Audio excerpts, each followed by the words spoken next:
Welcome to the second season of Inspiria Gyan series. It's a podcast series, season 2, episode 1, and we have got very good experience and learning experience from the season 1, and this brings us to start the season 2 with a bang. And to start the season 2, we have a very special guest with us, and I would like to tell you that why we have started this podcast series. The main motive to bring the educators and experts from different fields to come and share their experience and views on different topics and career options.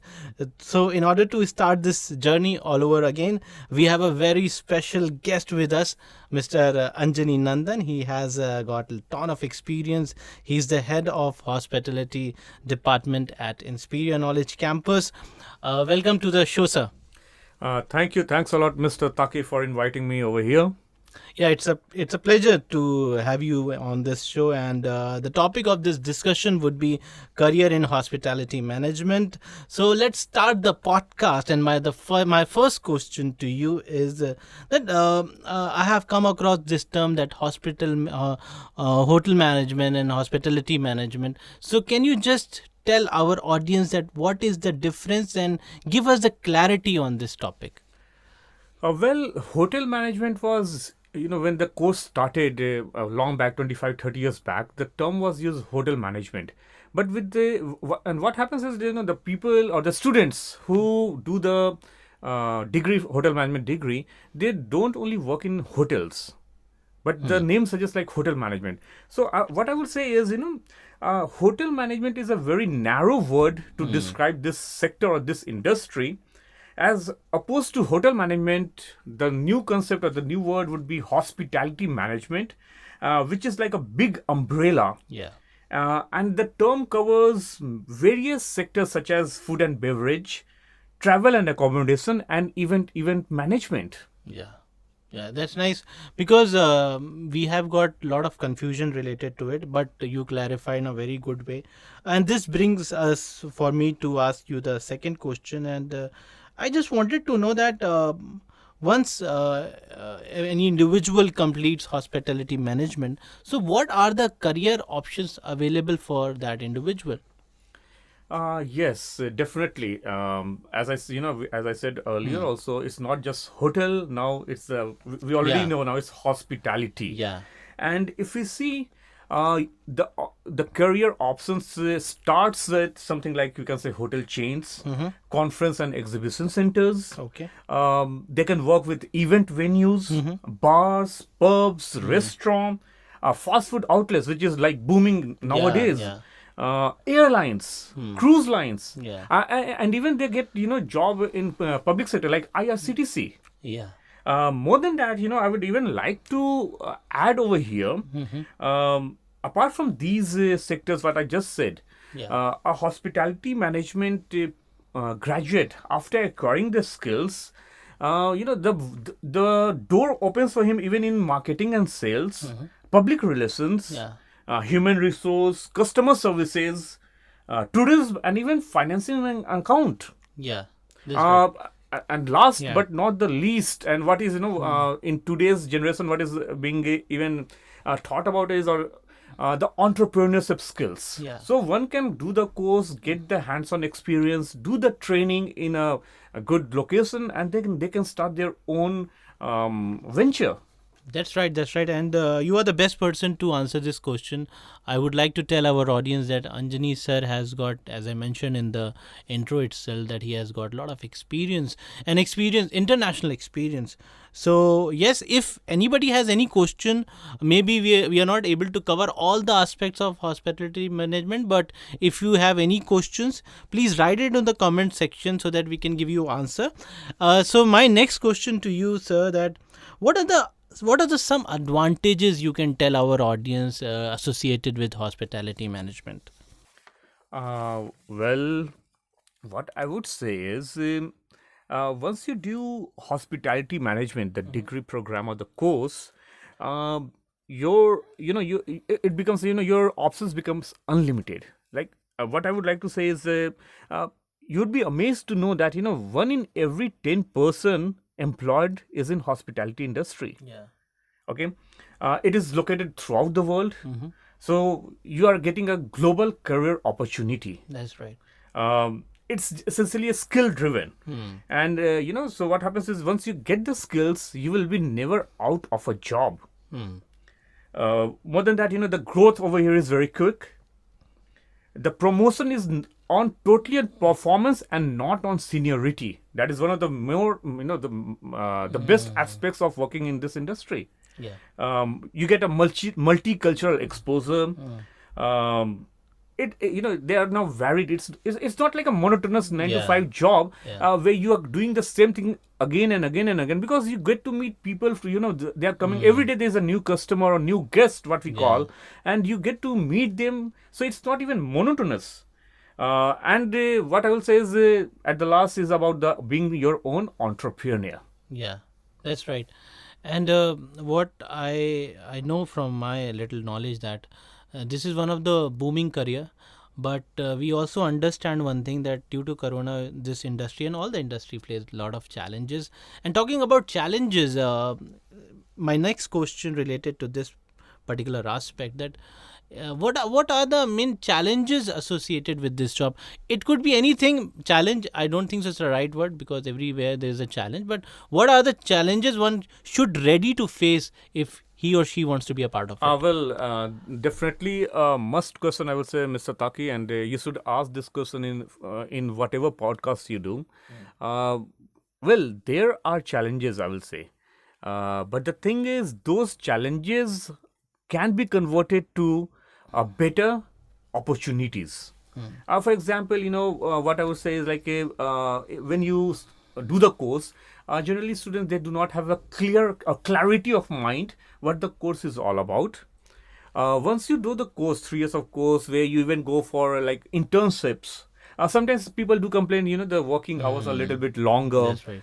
But what happens is, these working hours or the internships what you're doing, they mold you for the future. Okay? Because we need to understand over here, every customer is a different individual, different right. person. And unless and until you spend time with them, you will not be able to solve the problem. It's not like a mathematical equation that, LHS, left hand side is equal to right hand side. No. For each and every person, the solution would be little different. So what happens is, sometimes it can create a hurdle for someone to understand the processes. But and it's not only about hospitality. Whatever course you think about, challenges are always there. One thing, a very common thing is, like, students will join the course, they think after doing the course they will become executive chef. Well, the students will definitely become the executive chef, but not just after doing the course of 3 years. They need to spend time in the internship, they need to spend time in the industry, have some patience, perform, and the industry is definitely going to reward you. So what I will say is, that take those challenges for your own benefit and convert them for your own benefit. That's right, and you rightly said. One thing I just wanted to include here, that I've been to Dubai and I have seen that all these jobs, mostly 80% are from hospitality department. There might be reason that these are the international countries and a lot of hotels are coming in. So according to you, means if someone is doing hospitality course in India, so what are the chances of taking the job in the foreign countries? How one can apply? Can you just guide us? Definitely. See, personally, I have worked in cruise lines. I have worked in US, and it's all about you need to have some patience. If I just think, I will do the 3-year course and I will land it in US, that will become futile for you. What I will suggest is, after you are done with your course, start up a job. Okay? The first thing is, start up a job. It could be a restaurant chain, it could be a hotel. Work for 1 to 2 years, gain some basic knowledge, then apply. Now there are many consultants. And then you have many. You can even apply directly. Like, for example, cruise lines. You do not need to go to any consultant to pay anything extra. You can directly apply to the cruise lines, and all these things. We guide our students also when they are in our classes, step by step process. Okay. Okay, so talking about cruise line, I know that you have got a lot of experience and you can talk day and night on this topic. So this is for audience. If you want to know more about the experience of Anjani sir during cruise lines, you can mention in the comment section. We can have a lot of episodes on this. I would like yeah, to add in over here, yeah. Taqi. When you go to cruise line, you think, like, oh, I will be in a foreign country, foreign place. How I'm going to get accustomed to the circumstances in over there. Yeah. But you will be amazed to know. I would just, if I am permitted, can I name few cruise lines? Sure, sure. Yeah. So, Please for go example, let's say, Carnival Cruise Line, one of the biggest in the Yeah. world, Royal Caribbean Cruise Lines, Yeah. Princess and Oceans, okay? You'll find there are many Indians who are working over there. And something, for example, food production, for example, you'll find 80% of the positions which are above chef level, they're all Indians. Yeah, that's big news, huh? Nice. That's a great insight. Not only that, Yeah. even like with the Indian food booming and Indian food becoming popular across the globe, the career opportunities are even in working in Europe, Canada, Australia, New Zealand, and Americas. So That's right. Yeah, and I got Yeah. the opportunity to work in America also. Yeah. So definitely there would be a day when we'll talk about your American experience and cruise line experience.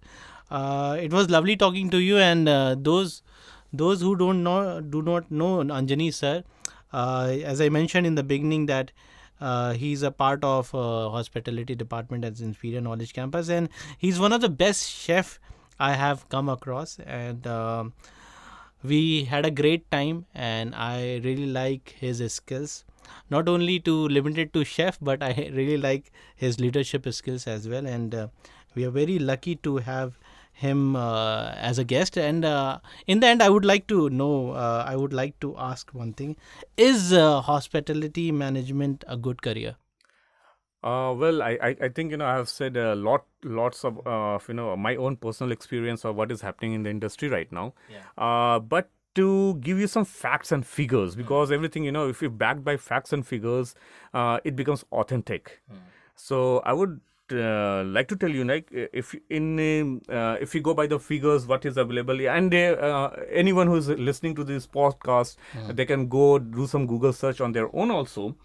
As per IBEF, okay, that is Indian Brand Equity Foundation. Okay.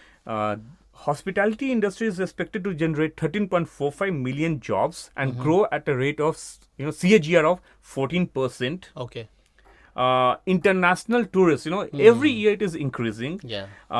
It is expected to reach 30.5 million by year 2028.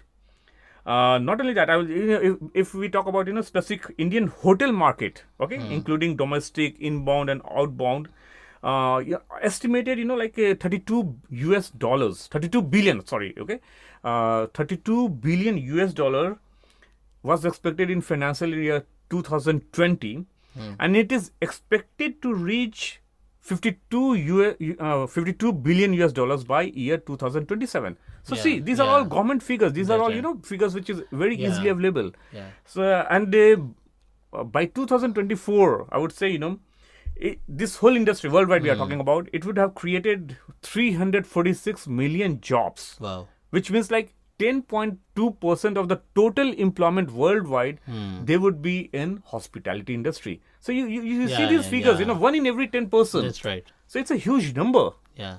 And that's where the government of India started new thing, Heal in India program. Yes, there is something you can say like the medical tourism is Yeah, over yeah, here, yeah. and Incredible India, for example. That's right. Yes, so the government of India has also started to allocate budgets Yeah. under the various schemes so Yeah. that the tourism gets a boost.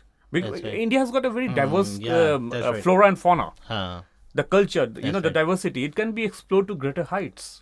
That's right. So with this positive note, I would like to end this show, and thank you, Anjani sir, for your time. It was pleasure talking to you. Thank you, Mr. Taqi, for inviting me on this. So, thank you. I hope all the audience they benefit out of it. Thank you. Definitely they will. And if you have any questions, audience, please write us in the comment section. We will definitely give you a reply.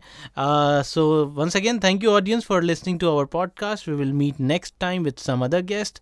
Till then, keep listening to Inspiria podcast. Thank you very much.